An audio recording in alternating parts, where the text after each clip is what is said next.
الحمد للہ رب العالمین والصلاة والسلام علی الانبیاء والمرسلین اعوذ باللہ من الشیطان الرجیم بسم اللہ الرحمن الرحیم رب اشرح لی صدری ویسر لی امری واحلل عقدۃ من لسانی یفقہوا قولی واجعل لی وزیرا من اہلی۔ محترم سامعین، السلام علیکم ورحمۃ اللہ وبرکاتہ۔ الحمدللہ قرآن پاک کا مطالعہ ہمارا جاری ہے۔ سورۃ الاعراف کی آیت نمبر 28 تک ہم پڑھ چکے ہیں۔ آج انشاءاللہ آیت نمبر 29، 30 اور 31 پڑھیں گے۔ اعوذ باللہ من الشیطان الرجیم بسم اللہ الرحمن الرحیم۔ قل امر ربی بالقسط، کہہ دو کہ میرے رب نے انصاف کا حکم دیا ہے، قسط کا حکم دیا ہے۔ وَأَقِیمُوا وُجُوهَکُمْ عِنْدَ كُلِّ مَسْجِدٍ، اور اپنا چہرہ، اپنا رخ ہر مسجد کی طرف رکھو۔ وَادْعُوهُ مُخْلِصِينَ لَهُ الدِّينَ، اور اسی کو پکارو، اسی سے دعا مانگو، دین خالص اسی کا کر کے۔ کما بدأکم تعودون، جس طرح تمہیں شروع میں پیدا کیا تھا اسی طرح لوٹائے جاؤ گے۔ اب اس چھوٹی سی آیت کے اندر کئی چیزیں اللہ تعالیٰ نے جو ہیں وہ ایڈریس کر دی ہیں۔ سب سے پہلے حکم اللہ نے کیا کہا کہ کہہ دو، اللہ نے اپنے نبی سے کہلوایا اپنے منہ سے کہ کل کہہ دو ان سے کہ امر ربی بالقسط، کہ میرے رب نے قسط کا حکم دیا ہے، انصاف کا حکم دیا ہے کہ ہر معاملے میں ہم نے انصاف سے کام لینا ہے، جس کا جو حق ہے اس کو پورا پورا دینا ہے۔ یعنی کہ دنیائی معاملات بھی یہ دیکھنا ہوگا کہ ہر چیز پہ ہم انصاف کا پہلو، ہم نے انصاف کا دامن تھاما ہے یا نہیں۔ اور دین و دنیا کے معاملے بھی اس کے اندر بھی انصاف ضروری ہے کہ دین کا جتنا وقت دین کو دینا، دنیا کے لیے جتنا وقت ہے وہ دنیا کو دینا ہے۔ ان دونوں کے پیرالل ساتھ ساتھ لے کے چلنا ہے۔ کسی معاملے میں بھی جو ہے ایک طرف کا جھکاؤ، اس کا رزلٹ ٹھیک نہیں ہوتا۔ اگر ہم دنیا کے معاملے میں زیادہ جھک گئے، سارے دنیا میں پڑ گئے، دین ہم سے چھوٹ گیا، تو پھر بھی ہم قسط قائم نہ کر سکے، انصاف نہیں ہم کر سکے، دنیا کے اندر ہی ڈوب جائیں گے تو دین ظاہر ہاتھ سے نکل جائے گا اور اس کے بغیر کامیابی نہیں ہے۔ اور اگر دین کے اندر ہم سارے کا سارا ڈوب گئے کہ بالکل ہم دین کو لے کے بیٹھ گئے اور دنیا ہم سے چھوٹ گئی، کہ دنیا میں جو اللہ تعالیٰ نے پر ذمہ داری لگائی ہیں، ہمارے بیوی بچوں کی ذمہ داری، گھر والوں کی، ماں باپ کی، بہن بھائیوں کے، رشتہ داروں کی، اور جو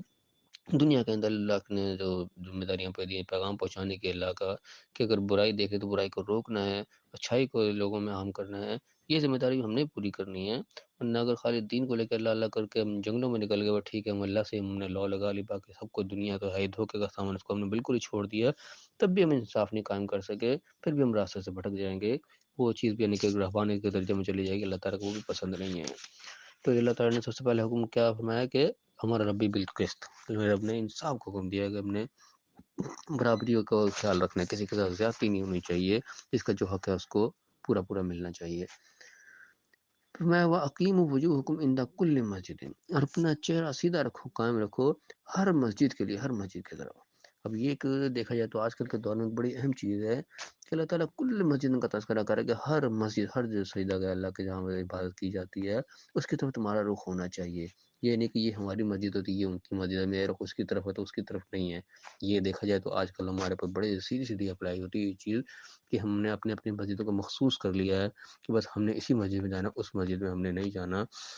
لیکن یہ اللہ تعالیٰ کیا کرے، وہ عقیم وجوہکم، اپنے چہروں کو، اپنے رخ کو سیدھا رکھو، عند کل مسجد، تمام مسجدوں کو اللہ تعالیٰ نے کہا ہے کہ ہر مسجد کی طرف تمہارا رخ ہونا چاہیے، ہر مسجد میں گیا کہ تمہیں جانا چاہیے، ایک قسم کا ہمیں اشارہ مل رہا ہے بڑے واضح طریقے سے۔ پھر میں کہ بعد مخلصین لہ الدین، اور اسی سے دعا کرو، اسی کو پکارو، ان کے اللہ کی طرف اشارہ ہے، مخلصین لہ الدین، دین قانون خالص اسی کا کر کے، یعنی اس کے بنائے ہوئے دین کو، اس کے دیے ہوئے قانون کو بالکل خلوص کے ساتھ، بالکل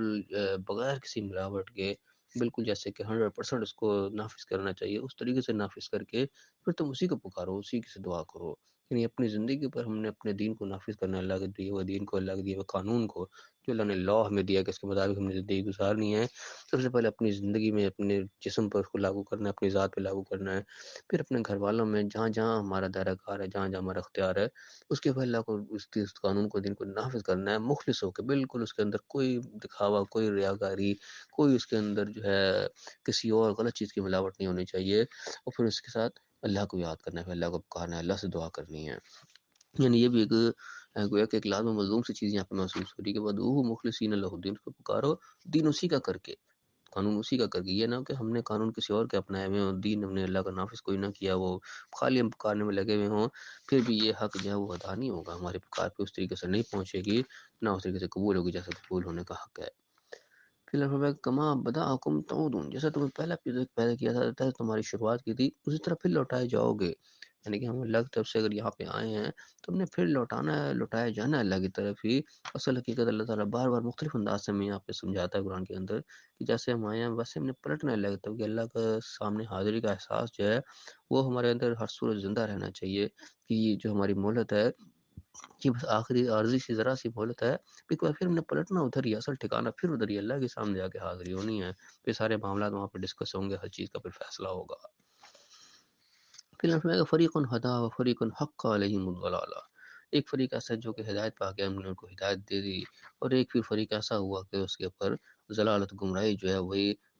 ثابت ہو کے رہی کہ وہ گمراہی کی طرف ہی کیا۔ یعنی اللہ تعالیٰ نے تو ہدایت و گمراہی دونوں چیزیں واضح کر دی ہیں، اپنے پیغامات، اپنے دلائل، اپنی نشانیاں بھیج دی ہیں، تو ظاہر ہے گروہ آخر میں دو ہی بنتے ہیں، کہ ہدایت یافتہ ہوتا ہے پھر گمراہی ہوتی ہے۔ اللہ کہنا کہ مختلف انداز سے اللہ نے کہا ہے کہ گمراہ ہدایت کے بعد کیا ہے، پھر گمراہی ہے، یعنی کہ ہدایت اگر تم نے نہیں حاصل کی تو پھر گمراہی ملنی ہے، اور تیسری کوئی چیز نہیں ہے۔ تو یہاں بھی اللہ تعالیٰ نے یہ دو کیٹیگریز کا تذکرہ کیا کہ ایک فریق جو ہے وہ تو ہدایت پا گیا، اس نے راہ دیکھ لی، اللہ نے جو نشانیاں لگائی تھیں اس کے مطابق اپنے اس نے رخ کو سیدھا کر لیا، اپنے ٹریک کو سیدھا کر لیا، اور ایک جماعت پھر ایک فریق ایسی ہوئی جو کہ گمراہی میں پڑ گئی، وہ غلط راستوں کے اوپر بھٹک گئی۔ پھر کیا ہوا کہ انہم اتخذوا الشیاطین اولیاء من دون اللہ، انہوں نے اللہ کے سوا شیطانوں کو، برے لوگوں کو، سرکشوں کو اپنا اولیاء، اپنا ولی بنا لیا، اپنے سرپرست بنا لیا، اپنے یار دوست بنا لیا۔ وَيَحْسَبُونَ أَنَّهُمْ مُهْتَدُونَ، اور گمان وہ یہ کرنے لگے کہ بڑے ہدایت یافتہ ہیں۔ یہ یعنی کہ سب سے خطرناک سٹیج ہے انسان کے لیے، کہ انسان اپنے آپ کو ہدایت یافتہ سمجھ رہا ہے کہ میں صحیح راستے پہ جا رہا ہوں، حالانکہ وہ شیطان کی پیروی کرنے میں لگا ہوا ہو۔ اب آج کل ہم دیکھیں ہمارے حالات کیا ہیں، کلو حزب بما لدیہم فرحون والی بات ہے، کہ ہر جماعت جو اس کے پاس جو لیے بیٹھی ہے بڑی خوش ہے۔ اب اتنے ہم اس وقت فرقوں میں بٹے ہوئے ہیں، اتنی دشمنداریاں، اتنی الگ الگ چیزیں ہیں، اور ہر بندہ اپنے آپ کو ہدایت پہ سمجھا بیٹھا ہے۔ ہم چاہے اپنے دنیائی معاملات کو، سیاسی میدان کو دیکھ لیں، یا دینی معاملات میں اپنے ہم فرقوں کو الگ الگ کو دیکھ لیں، ہر شخص کو یہی حسابی ہے، وہ اپنے آپ کو ہدایت پہ سمجھا کہ میں سب سے زیادہ ہدایت پہ ہوں، باقی سب کو سب گمراہ ہوئے بیٹھے ہیں۔ لیکن حقیقت کیا ہے وہ اللہ ہی قیامت کے دن سب کے سامنے کھولے گا کہ اصل حقیقت یہی تھی۔ حقیقت آج اگر ہم نے پرکھنی ہے تو اسی قرآن کے اوپر ہی ہم نے پرکھنی ہے۔ اگر ہمارے عقائد، ہمارے اعمال، ہمارے مشنز، ہمارے جو پالیسیز ہیں، جتنی بھی ہمارے چیزیں اگر وہ قرآن سے مطابقت رکھنے والی ہیں، اصل کسوٹی ہے یہ چیز کو پرکھنے کی، اس کے مطابق ہے تو ہم سمجھ لیں ہم ہدایت کے اوپر ہیں، لیکن اس سے مخالف ہیں، اس سے علیحدہ ہیں، اس سے کوئی ہمیں اس کو تائید نہیں مل رہی، تو پھر ہم سمجھ لیں کہ ہم گمراہی کے اندر ہی ہیں، ہم پہ ہدایت کے اوپر کوئی نہیں ہے، چاہے ہم اپنے گمان کے اندر بے شک ہدایت پہ بیٹھے ہوں، لیکن فیصلہ اس قرآن نہیں اصل میں کرنا ہے۔ پھر اللہ نے فرمایا کہ یا بنی آدم، اے بنی آدم، اللہ تعالیٰ پہ پوری اولاد آدم سے مخاطب ہے، خذوا زینتکم عند کل مسجد، ہر مسجد کے پاس سے جاتے ہوئے، ہر مسجد میں داخل ہوتے ہوئے اپنی زینت کو ہی پکڑا، یعنی کہ اچھے بناؤ سے، خوبصورتی کے ساتھ، کہ تم اللہ کے دربار میں جا رہے ہو، اپنے جتنی تمہاری حیثیت ہے اس زینت کو، اس خوش نمائی کو تم اپناؤ، یعنی کہ بالکل برے حال میں جو ہے وہ انسان کسی افسر سے ملنے جاتا ہے، کسی بڑے سے ملنے جاتا ہے، اپنی حیثیت کے مطابق اپنے گیٹ اپ کو اچھے سے اچھا کرتے ہیں، کہ رشتہ داروں کی طرف ہم ملنے جاتے ہیں تو اپنے گیٹ اپ کو ہم بہتر سے بہتر کرنے کی کوشش کرتے ہیں، کیونکہ یہ نہ کہ یہ کیا تو حال بنا کے آ گیا۔ تو مسجد کا بھی پروٹوکول ہونا چاہیے، آپ اللہ کے دربار میں جا رہے ہو، اللہ سے ملاقات کرے، ایک قسم کے جا رہے ہو، اللہ کے سامنے حاضر ہونے جا رہے ہو، تو اپنے گیٹ اپ کو اچھے سے اچھا کرنا ہے، کہ لوگوں کو بھی اچھا اثر پڑے کہ مسلمان ایک صاف ستھری قوم ہے، ایک صاف ستھرا رہنے والے لوگ ہیں، خوبصورتی کو پسند کرتے ہیں، صفائی ستھرائی کو پسند کرتے ہیں، تو یہ زینت کو جو ہے اپنانے کو اللہ تعالیٰ نے یہاں پہ ترغیب دلائی ہے، ہر مسجد کے اندر جاتے ہوئے، ہر مسجد کی طرف اپنا رخ کرتے ہوئے۔ اور پھر وَكُلُوا وَاشْرَبُوا وَلَا تُسْرِفُوا، کھاؤ اور پیو، یعنی کہ اللہ جو نعمتیں دی ہیں اس کو استعمال کرو، اللہ کی نعمتوں کو تم اس سے لطف اندوز بھی ہو، وَلَا تُسْرِفُوا، لیکن اسراف نہیں کرنا، حد سے آگے نہیں بڑھنا، یعنی اللہ کی نعمتیں دی ہیں،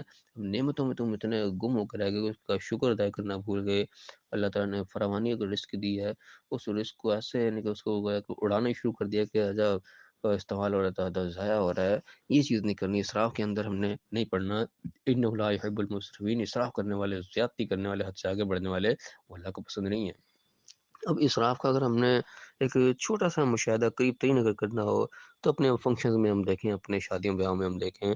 کس طریقے سے اللہ کے دیے ہوئے رزق کو جو کلو و شبو والی بات ہے، کھاؤ پیو جو ہے، کھانا پینا کس طریقے سے وہاں پہ اسراف اس کے بارے میں کیا جا رہا ہے، ضائع کیا جا رہا ہوتا ہے۔ ایک بندے نے اتنی اس کی کیپیسٹی نہیں ہے کھانے کی، وہ اس طریقے سے اس کو بھرتا ہے، آدھا کھاتا ہے آدھا ضائع کرتا ہے۔ یہ چیز عام طور پہ ہمیں دیکھنے میں آتی ہے۔ تو اس چیز اللہ کو ظاہر اگر ناپسند ہے، اللہ تعالیٰ اسی اسراف سے منع کر رہے ہیں، حد سے آگے بڑھنے والی باتیں، ایک چیز کو آپ اتنا کھا ہی نہیں سکتے، آپ اس کو اتنا لے رہے ہو اور آدھا کھا رہے ہو آدھا ضائع کر رہے ہو، تو یہ کون سا یعنی کہ عقل مندی کا کام ہوا؟ تو یہ صرف چھوٹی سی مثال ہے، یہ مثال ہر جگہوں پہ آتی ہے کہ اللہ تعالیٰ نے دولت دیا ہے، تو دولت کو اس طریقے سے اڑا رہے ہیں کہ جائز ناجائز ہر جگہ پہ اس کو استعمال کر رہے ہیں، حلال حرام ہر راستے میں اس کو جناب وہ استعمال کیے چلے جا رہے ہیں۔ وہ اسراف والی بات ہے، اسراف اللہ کو پسند نہیں ہے۔ اللہ کی دی ہوئی نعمتیں جو ہیں ان کو اللہ کے حکم کے مطابق ہی،